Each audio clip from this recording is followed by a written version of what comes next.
Divergent turns 15 next year, which is massive congratulations. Whoa, yeah, thank you. Looking back, did you expect the series to have such a massive impact on readers and like the dystopian genre as a whole? I mean, no, I think when you write a book, you don't expect it to have that kind of lingering impact. So, I mean, you don't expect it to have any impact. Let's be real. Authors are like a bunch of self-deprecating people. But I'm impressed that the series like had the success it had.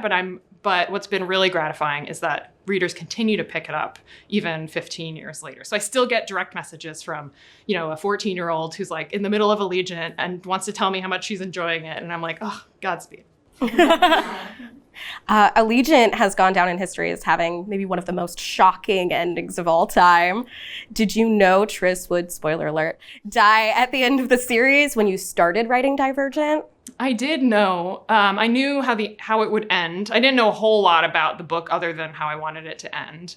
The thing I didn't know is that people would be surprised by it. And I know that sounds insane 15 years later, but I thought, surely I've done such a good job of setting all of this up and repeating the same structure at the end of each book that people will see this coming. And that was my main concern. So that it was surprising surprised me. Although now I completely understand why people had that reaction, but yeah. I was just about to ask about that strong fan reaction.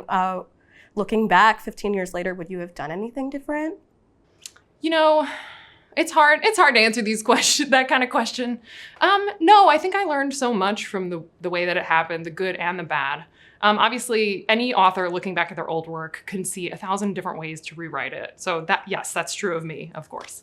But I think, it made me the writer that I am. So I can't regret any of it. Do you ever sort your new characters into their factions? No.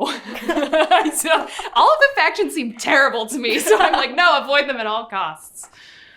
And then in the epilogue, Four and Christina end up together. Since we're Swooon, we would love to ask, where do you think they would be 15 years later? This is, I think maybe the most controversial decision I made was to have Four and Christina end up together. Maybe I regret that a little. But I don't know. What I like about them is that they make each other laugh. And to me, that's like the foundation to any good long-term relationship. So I like to think they'd still be together, making each other laugh. So we've looked back 15 years. We've looked at your most recent novel. What's next for you? What's next? Oh, man. Well, I've got plenty coming up. So I'm just going to get through this first. How about that? Absolutely.